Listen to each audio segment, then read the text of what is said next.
Om Swastiastu, umat sedharma sanitresno sihin pandita. Semoga kita semuanya selalu ada dalam lindungan yang maha kawiyar. Hari ini Lugurayang Pandita mengunggah topik Ana Maya Kosa sebagai bantang carita. Inggih kawitin. Semoga pemikiran yang baik datang dari segala arah. Umat sedharma, dalam lapisan spiritual dalam hidup kita ini ada yang disebut dengan Panca Maya Kosa. Terdiri dari 5 lapisan. Yang pertama adalah Ana Maya Kosa, lapisan yang berasal dari makanan. Ini yang sekaligus merupakan bantang carita hari ini. Kedua, Prana Maya Kosa, lapisan pernapasan. Yang ketiga adalah Mano Maya Kosa, lapisan pemikiran.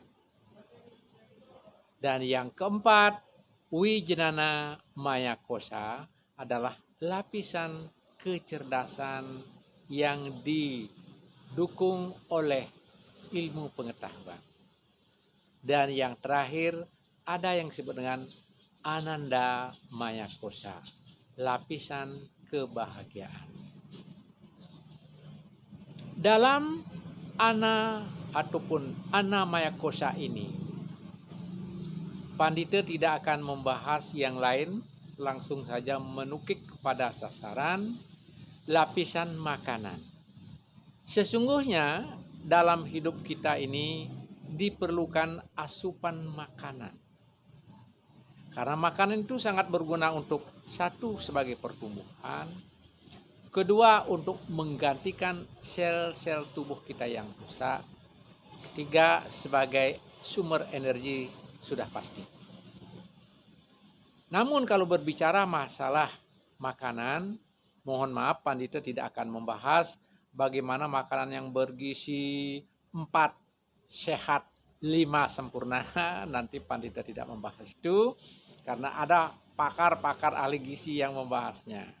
Tapi Pandita akan nukik langsung bagaimana caranya mendapatkan makanan yang satwika.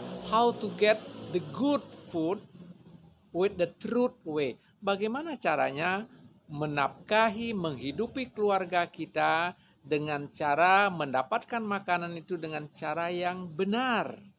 Sesuai dengan dharma ajaran kita. Itu yang Pandita bahas. Memang sesungguhnya makanan yang baik itu adalah makanan yang diperlukan oleh tubuh kita. Bagaimana tubuh kita bisa perlu dengan sendirinya sesuai dengan profesi kita. Ada yang barangkali mungkin memerlukan banyak energi, itu memerlukan makanan-makanan yang high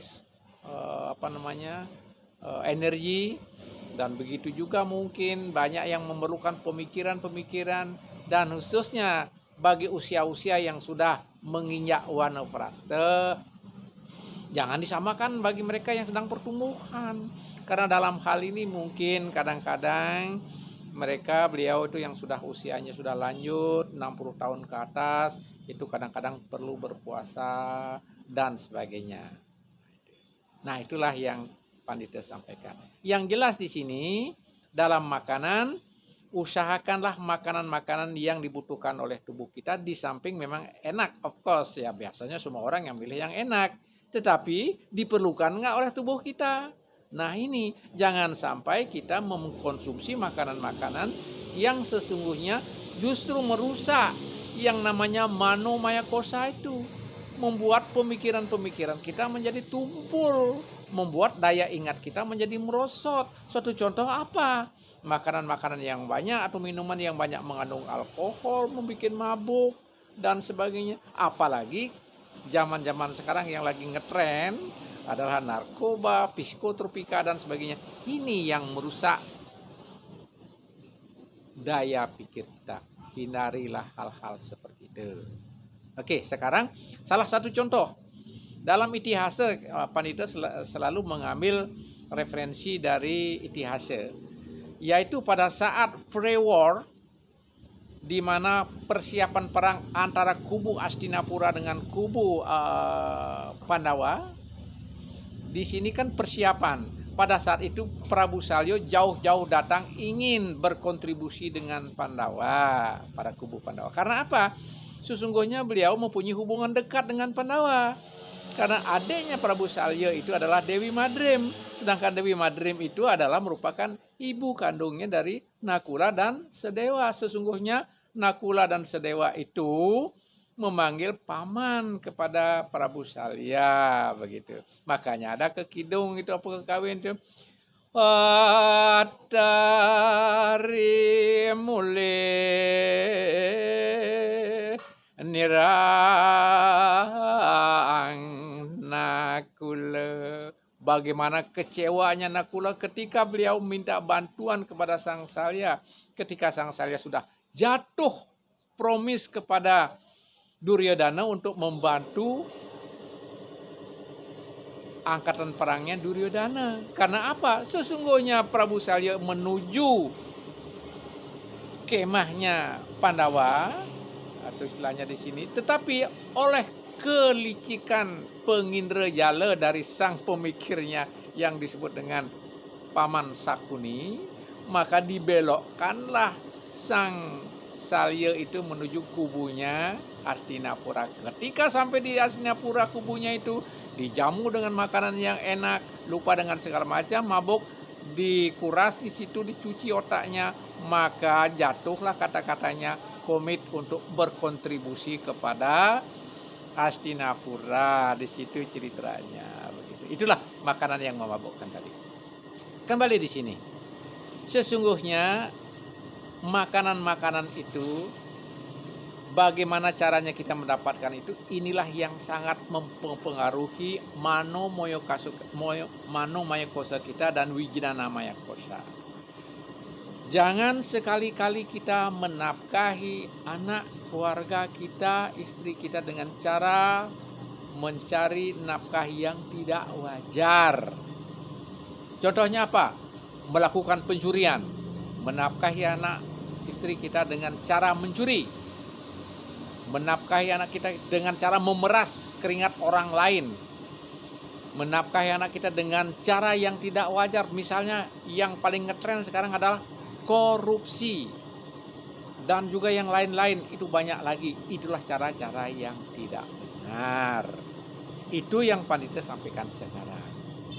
Nah, pada akhir daripada Bratayuda, pada saat Astadasa Paro, Paro yang ke-18, di mana saat itu sudah semuanya Hastinapura itu sudah roboh, jatuh, termasuk Duryodhana sudah finish pada saat itu.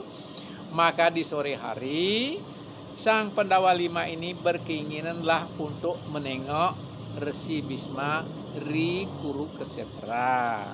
Karena pada saat itu Resi Bisma, kakeknya sendiri, masih terbaring dalam keadaan hidup di Kurukesetra. Itu sesungguhnya atas ide daripada Sang Prabu Kresna. Karena mungkin di akhir-akhir hidupnya kakek Bisma adalah merupakan leluhur mereka. Jadi wajar kita minta petunjuk berikutnya. How to become a leadership. Bagaimana kita menjadi pemimpin yang baik. Atas saran beliau perlu kita minta pertimbangan. Begitulah kira-kira advice daripada Sang Sri Kresna. Akhirnya maka berlima plus dengan Drupadi 1 plus dengan Sri Kresna berangkatlah menjelang ufuk surya di ufuk barat, istilah menjerang Sandiakala, menuju ke Kurukshetra untuk menemui kakeknya yang masih sekarat di sana. Dari jauh Prabu Dharmawangsa sebagai leadership di situ sudah memberikan hormat kepada kakeknya. Mohon diperkenankan menghadap untuk memberikan doa restu atas apa yang sudah terjadi dan sekaligus memberi kabar bahwa perang sudah berakhir dan kemenangan ada di pihaknya Pancapanawa. Sesampainya di situ sudah dengan sekuat tenaga Resi Bisma menyampaikan salam hormatnya, menyapa kedatangan cucu-cucunya, sambil dia menyapa, wahai Nana, karena panggilan yang lebih akrab, walaupun itu sudah cucu, tetapi dipanggilnya Nana supaya lebih dekat. Kakek mengucapkan selamat atas kemenangan yang anak-anak capai. Semoga jadikanlah pengalaman yang sudah lewat ini merupakan sesuluh untuk menempuh kehidupan yang akan datang. Kira-kira begitulah pesan yang akan disampaikan. Walaupun kata-katanya terbata-bata, karena kondisinya itu sudah sekarat, sini habis darah ini, karena sudah menetes di panahnya Arjuna ke Ibu Pertiwi. Dengan bantuan Sang Sri Krishna, kakek Bhisma disuplai power sehingga bisalah berbicara. Meskipun bicaranya terbata-bata. Apa yang Nana datang pada saat ini sesungguhnya tidak mesti harus datang ke sini. Karena kalian sudah mempunyai guru Nyalantara ataupun Dewa Sekala yang menyertai kalian. Itulah Sri Krishna sebagai penasihat kalian sebagai adi guru loka. Semestinya tidak usah datang kepada kakek. Namun walaupun demikian, berikanlah kesempatan kakek ini untuk menyampaikan isi hati. Nanaku sekalian, ketika kemenangan sudah sampai, lanjutkanlah untuk mengisi kemenangan ini, mensejahterakan rakyat, karena sesungguhnya pemimpin yang baik adalah mensejahterakan kehidupan rakyat. Kira-kira begitu. Kemudian pertama, dengarkanlah segala keluhan dari rakyat itu yang menyuarakan kebahagiaan. Dari siapapun keluhan itu datang, tampunglah, kemudian kita mempunyai suatu pemikiran untuk menyaring mana yang memboyo, mana yang betul-betul perlu kita laksanakan. Itu adalah kewajiban kita sebagai leadership. Kedua, always humble. Selalu kita rendah diri kepada setiap orang. Rendah diri bukan arti mengalah. Tetapi di situ akan kita muncul wise. Artinya kita bijaksana untuk memilih mana yang patut kita dilakukan ataupun tidak. Dan ketika ada hal-hal tugas tertentu, bagi manajemen itu habis. Who doing what, siapa mengerjakan apa, itu jelas. Jangan sampai ada peguyuban yang sifatnya gamang, tidak tahu, hanya bisanya mengerongrong saja. Itu tuntaskan semuanya, berikan tugas yang bagus. Kemudian selanjutnya, yang terakhir, the last but not least, katanya, sesungguhnya kata-katanya terbata-bata karena dikasih power oleh Sang Sri Krishna, maka kakek ini bisa berbicara lantang begitu. Last but not least, selalu tegakkan dharma, kebenaran dalam kehidupan. Bantu mereka yang lemah sesuai dengan apa yang kita bisa berikan kepada mereka, yang sesuai dengan apa yang mereka keluhkan. Begitu mendengar kata-kata bantu yang lemah, tegakkan dharma, Drupadi langsung dubris ketawa cekikikan sampai tidak bisa menahan. Meskipun dalam keadaan hening, ketawanya menggelegar keluar karena tidak tertahankan. Sang Bimasena langsung padam, marah, mukanya kayak membara api, marah sama istrinya. Kenapa di saat-saat yang krusial begini kok istrinya memboyo ketawa begini? Kayak tidak punya etika. Begitu yang muncul dalam hatinya Bimasena. Tetapi kembali yang namanya sang bijaksana, Prabu Krishna menahan, adikku Werkodara, tahan emosimu. Barangkali ada sesuatu yang adik belum ketahui. Biarkan istrinya bercerita. Akhirnya sang Resi Bhisma kembali. Nanakku Drupadi, silahkan sampaikan isi hatimu. Jangan sampai ada suatu perasaan dendam yang terpendam, sehingga itu lama-lama akan menjadi api dalam sekam, sehingga langkah kamu akan terbelenggu untuk melangkah berikutnya. Silahkan disampaikan. Oke, nah, di situ menggebu-gebu Drupadi menyampaikan isi hatinya yang terpendam. Tahu nggak kakek? Perang Bratayuda ini berdasarkan atas terhinanya seorang wanita di depan umum. Saat itu saya Drupadi ditelanjangi di depan pendopo, di depan orang banyak. Di mana kakek pada saat itu? Apa yang kakek lakukan pada saat itu? Sekarang kakek bisa berkata jernih, memberiak galang ini langit kedengaran dengan cerita kakek tadi, tutur pinah hayu kakek. Tetapi pada saat itu kenapa kakek nothing to do, tidak berlakukan sesuatu apapun terhadap cucunya yang sedang ditelanjangan, yang dihina, wanita lemah di depan umum? Kemana kakek pada saat itu? Begitulah Drupadi sambil menumpahkan isi hatinya dengan kata-kata marahnya luar biasa. Kembali Resi Bisma menjawab dengan kata yang lirih. Anakku Drupadi, yen dados peka ini nyambung nyidang mekekawin ada gegendengan. Kedarmane ngaran pato,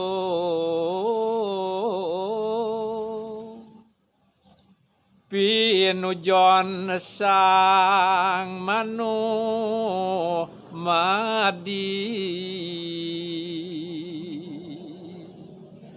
ne ketungtung ne pamekas.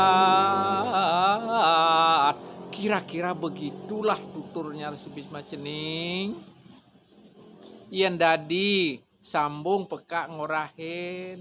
Ingat kembali, tujuan hidup kita ini adalah mengutamakan dharma. Itu yang kita utamakan. Sekarang kakek bercerita. Saat kakek ada di Astinapura, hidup kakek ini glamur. Penuh dengan makanan enak. Penuh dengan kehidupan yang mewah meriah, tidak pernah berpikir yang sejahtera. Karena apa? Karena hidup kakek pada saat itu penuh dengan makanan-makanan yang didapatkan dengan cara yang tidak wajar. Pajak negara besar, memeras rakyat. Apa yang dilakukan Duryodhana itu yang kakek nikmati. Tubuh, darah, daging, tulang kakek penuh dengan pikiran-pikiran kotor. Seolah-olah tidak ada perlawanan pada saat itu. Seolah-olah apa yang kakek lihat itu nothing to do, tidak bisa berbuat banyak. Itu yang terjadi. Dan sekarang lihat. Semua sendi-sendi setiap persenian kakek ini penuh dengan panahnya Arjuna. Mengeluarkan darah-darah, isi darah yang kotor itu ditampung oleh Ibu Pertiwi. Digantikan oleh embun pagi yang datang dari panahnya Arjuna. Tirta suci Kamandali itu yang mensucikan diri kakek sekarang. Sehingga semuanya clear, transparan, bisa berbicara benar. Kesimpulan dari pesan kakek ini. Kendalikanlah diri Anda. Lakukanlah sesuatu, menafkahi anak istri Anda dengan cara yang benar, dengan cara yang wajar. Jangan dengan cara korupsi, jangan dengan cara memperkosa hak orang lain dan sebagainya. Itu sudah lihat banyak contohnya di dunia kehidupan sekarang. Banyak para pejabat itu lihat istrinya mati tidak keruan, anaknya banyak narkoba. Itu dari hasil mereka yang korupsi, yang tidak benar. Dan banyak dari mereka itu disekolahkan kembali. Karena dulu sekolahnya tidak tuntas. Disekolahkannya nggak tanggung-tanggung ke ITB. Tahu ITB? Institut Terali Besi. Ya itu sekarang. Maka dari itu kesimpulan akhir daripada cerita ini, umat sedharma, kayak apapun susahnya hidup kita ini, mari kita nafkahi anak, istri kita, keluarga kita dengan cara yang benar. Sebagaimana hasil yang kita dapatkan dengan cara yang wajar, itulah milik kita.